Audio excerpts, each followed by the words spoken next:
Hi, everyone, and welcome to another episode of the 97 UX Things podcast. Dan Berlin here, your host and book editor. I'm joined this week by Margot Bloomstein, who you may know from the book Content Strategy at Work, Real World Stories to Strengthen Every Interactive Project from 2012. And she most recently wrote Trustworthy, How the Smartest Brands Beat Cynicism and Bridge the Trust Gap. This week on the podcast, she'll be chatting with us about design and content strategy for trust. Welcome, Margot. Thanks so much. I'm thrilled to be here. Thrilled to have you here. Can you please tell us a little bit about yourself? Sure. So I was born at a very young age, and then came into UX and content strategy shortly afterwards. So as you said, I'm the author of both of those books, and I think they kind of represent maybe my pathway through content strategy over the past 20 plus years. I started working in the industry in 2000, kind of right around the dot-com boom and dot-com bust. And yeah, kind of broke into it through design, content strategy that was more or less glorified copywriting at that time, Mm-hmm. in large agency consulting at Sapient, and kind of really cut my teeth there and learned so much there. We weren't really talking about user experience yet. We were just on the cusp, I think, of talking about experience design, but still largely focused on information architecture. And Mm-hmm. then kind of through that kind of pathway, had the opportunity to work with a lot of different types of clients, a lot of different organizations and teams, and then moved into freelancing for a couple years, was in-house for about a year, and then joined a couple of different consultancies, more mid-sized, small to mid-sized agencies to help launch their content strategy practices and figure out what are the components of content strategy? How does it fit with design and information architecture, then in the burgeoning practice of experience design and user experience design? And what do we do with that pendulum from moving from the idea that we had so much brochureware on the web and so many sites really reflected the needs and communication goals and informational values of different organizations and the clients that we worked with? How do we drag that pendulum over in the other direction to also meet with the needs of the users of those sites? How do we Yep. understand those users and start to develop personas for them? And over, like, kind of the my first 10 years working on the web, that was really my focus. And then I've been out on my own. I launched Appropriate Inc. in 2010, and have been working in that capacity, focusing on brand-driven content strategy, since then, working with kind of a Mm-hmm. nice variety of clients, teaching in the industry, teaching a lot of workshops in the industry, and then most recently came together with a few other practitioners to form Loop Collective, where we're working on larger engagements that focus on design systems and the publishing culture around them. Hmm. So that's been kind of Nice. my trajectory. That sounds like a fun trajectory. Tell us a little bit about implementing content strategy in the organization in short, right? I know there are a lot of our listeners may be struggling with, as you said, the content representing what the business needs, not so much on what the users need, the customers need. How do we help move that pendulum to the other direction?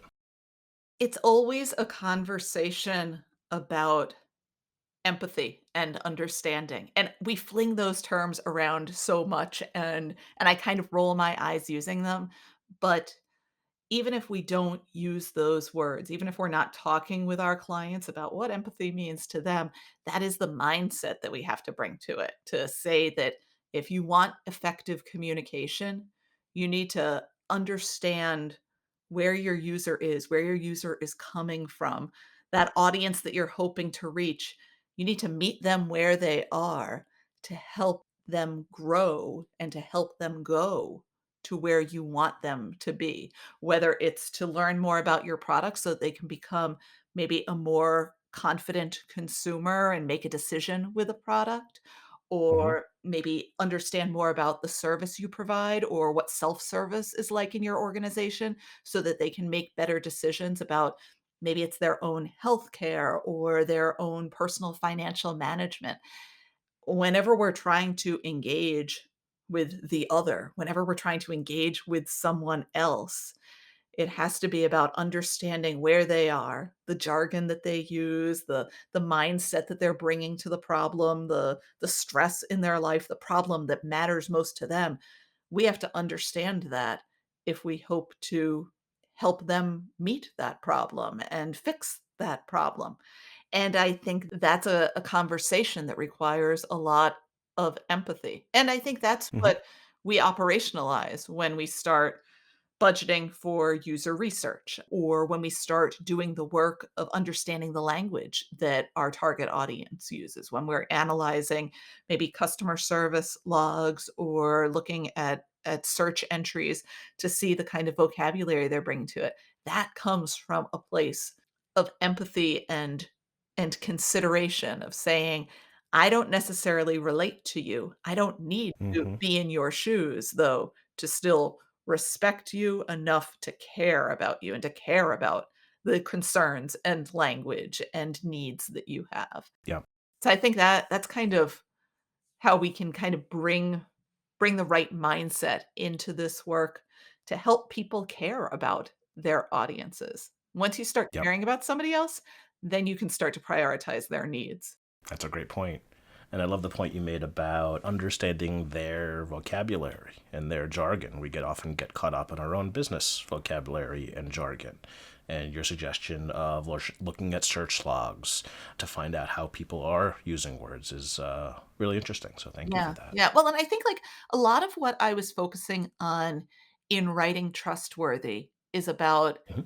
establishing rapport with your audience so that you can kind of open up that rhetorical arena or even playing field, if you wanna call it that, to say, "My needs as the brand don't have to be the same as your needs as the audience, but we have to value them equally if we want to be able to engage in commerce or meet the same goal. If I want you to vote for the politician that I'm supporting, first I have to care about your needs from public policy." It's like that type Yep. of thing where we have to kind of establish that rapport.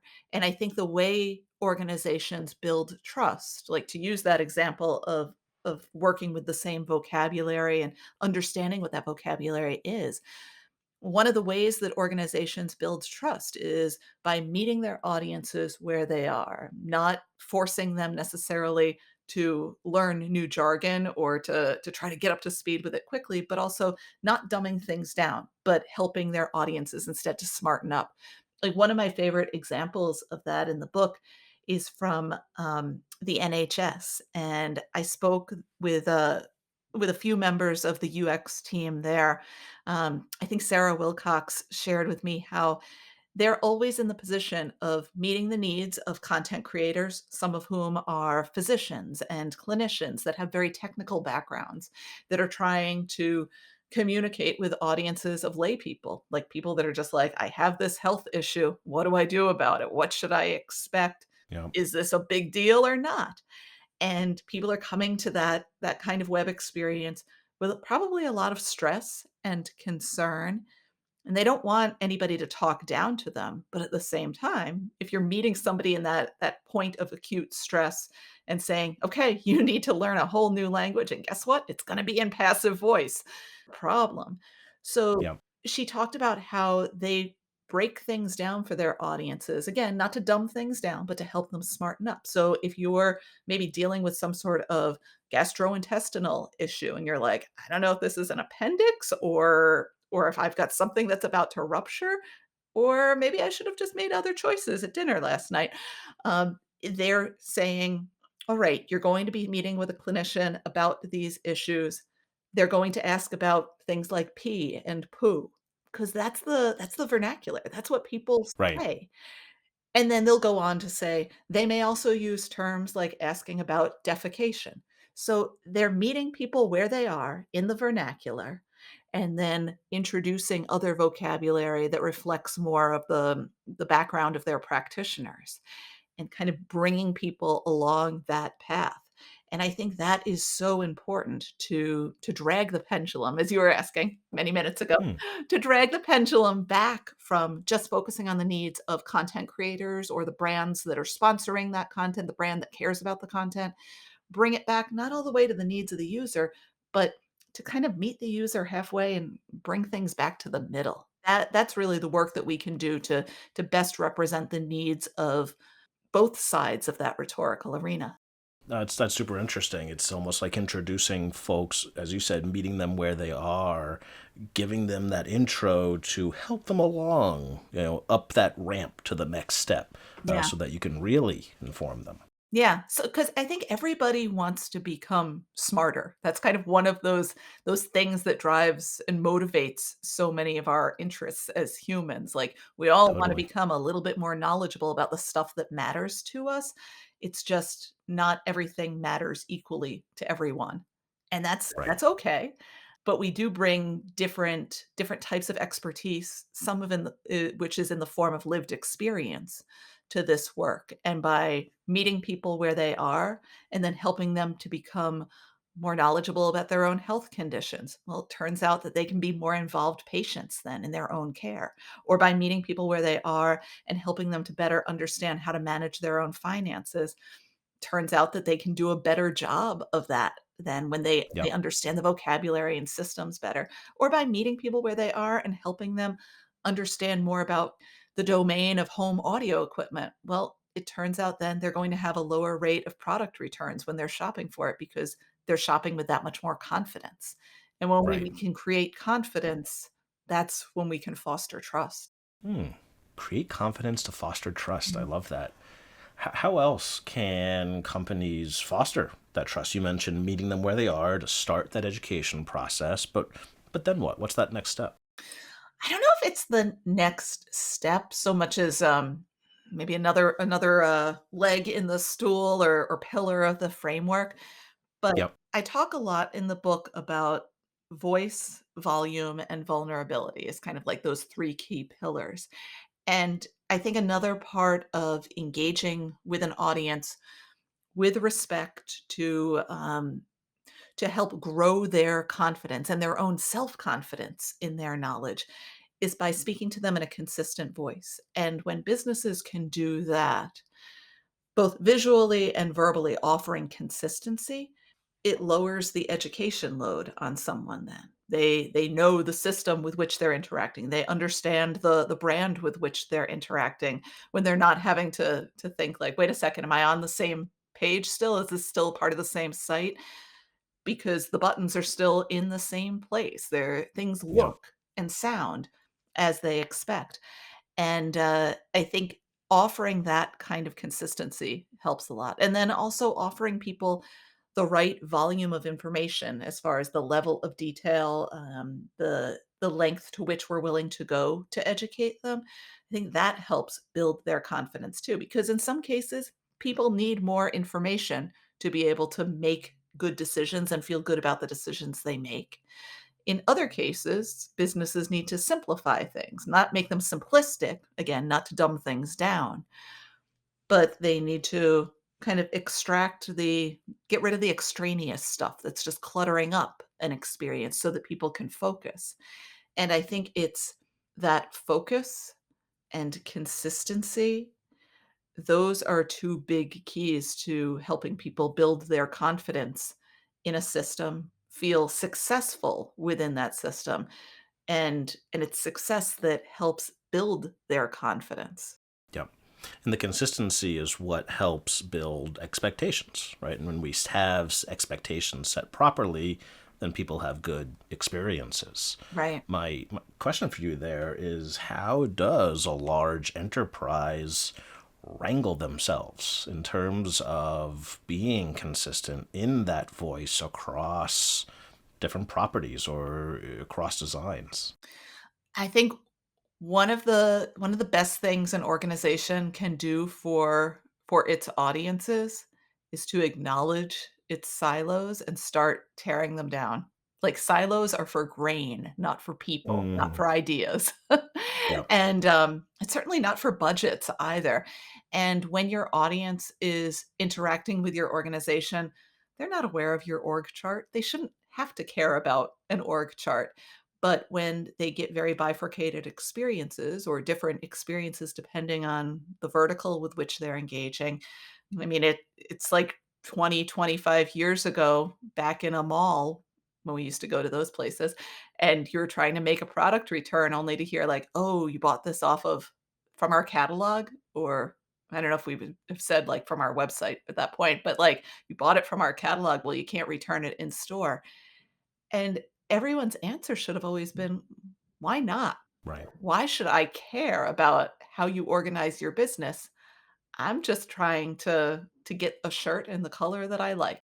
Yep. And I think your organization's problems should not become your audience's problems, but that's exactly what happens when you don't fix the problem of siloed information. And it turns out when you have systems that span, that cross your silos so that people can exchange information more easily across them, it's better for content creators because their work can be that much more efficient and budget friendly and cost effective, I guess. It's also better for your users because they don't have to care like which branch of the organization am I engaging right now. I'm always going to see a consistent policy, a consistent look and feel. And I think that's where we can start to see the benefit of design systems that are kind of one ring to rule them all. When a design system Hmm. spans the different silos in an organization, it allows all of the designers in that organization, all of the content creators, content designers, copywriters, marketers within that organization know that, well, they don't have to reinvent the wheel every time. They can save their creativity for the really juicy problems, not things around like button nomenclature and placement or shape. Right. Right. And plus, that adds to overall operational efficiency. Right.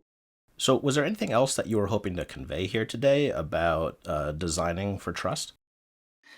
I think beyond just, well, it's bigger than designing for trust, although I do think that trust is the biggest, thorniest problem facing designers right now because I think we're in a tough place in our society, what with the pandemic, what's going on with the economy, the changes that we've seen in our political system. I'm talking primarily in the US, but also beyond the US over the past decade. We've seen so many reasons to be cynical because so many of the institutions that we thought were immobile and fixed and that people had figured out, we've seen so many of those institutions change rapidly and not always for good. And so people have become cynical. And when people become cynical, they fail to trust the sources of information around them and they fail to trust their own instincts as well. And I think that's a problem for any designer that works in an organization that is hoping to sell a product, persuade an audience, educate an audience, get them to act in a different way. Whether you're in the public sector, private sector, nonprofit, it doesn't matter. We're in the business of helping people and helping organizations better communicate with each other. And when people are cynical, that communication slows down. We've seen like sales cycles take longer and a lot of marketing messages just kind of fall flat now. Yeah. And if we're in the business of confronting that cynicism, that's a powerful place to be because I think designers look at the world and say, this is not enough. Things can be better. I think cynics look at the world when it's bad and look around and say, it's worse. Designers look at the world and say, well, it can be better.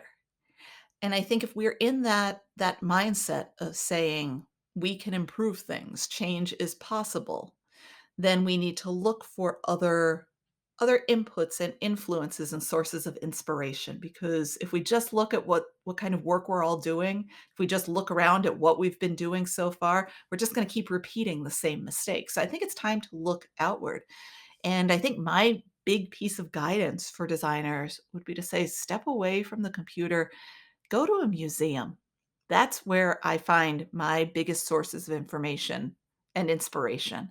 I think Hmm. looking at how exhibit designers and museum curators take existing knowledge existing examples of work and bring them together to create new meaning, and then guide an audience maybe through an exhibit to say, here is this new point that we're making based on the work of this artist, or based on this collection of objects. Here's something new that we can learn for it. That to me is such a pure and instructive kind of user experience design. And I think that we can all learn a lot from that. Definitely. We always learn so much when we examine design cultures that are different than our own. We're often, folks listening here are probably doing lots of design for digital. But to your point, you go and see how museums do it, or an aquarium for that matter, or other design domains. You can learn so much about how they approach things and then go apply that to your own work. Yeah. I mean, I think just the effort of all the things that we've been discussing today around meeting your audience where they are. I mean, a museum does that by breaking down complex vocabulary, teaching about different time periods, different art movements, offering definitions screened right there on the wall when you first walk into an exhibit so that you can then take that knowledge through the subsequent rooms in the exhibit and look at things in a more educated way. Breaking down vocabulary in that way is not a very complex thing. It doesn't have to Right. be hard to meet your audience where they are. Or if you're engaging a moving audience that comprises both adults and children, you'll see text screened on the wall at different heights and also maybe at different levels of vocabulary, maybe posing things in questions in different ways. Again, to meet an audience where they are so that everyone can take something meaningful from the experience. And I think then when we look at how they juxtapose different objects or different pieces of art so that you can take new meaning from them, we can take that kind of thinking and that sort of approach into our own work to realize that sometimes it's not through the act of definition or how we execute on a topic that creates new meaning. Sometimes it's taking content and bringing it together in new ways that allows your audience to create new meaning in themselves and of themselves. hmm Create new meaning. Help our users create new meaning for themselves. That's a wonderful takeaway. So, Margot, thank you so much for joining the podcast today. You gave us a lot of great takeaways to help build trust in our design. So, thank you for joining me here today. Thank you very much. This was a lot of fun. My guest today has been Margot Bloomstein, who wrote the books Content Strategy at Work, Real-World Stories to Strengthen Every Interactive Project, and most recently, Trustworthy, How the Smartest Brands Beat Cynicism and Bridge the Trust Gap. Thanks for listening, everyone. You've been listening to the 97 UX Things podcast, a companion to the book 97 Things Every UX Practitioner Should Know, published by O'Reilly and available at your local bookshop. All book royalties go to UX nonprofits, as will any funds raised by this podcast. The theme music is Moisturize the Situation by Consider the Source. And I'm your host and book editor, Dan Berlin. Please remember to find the needs in your community and fill them with your best work.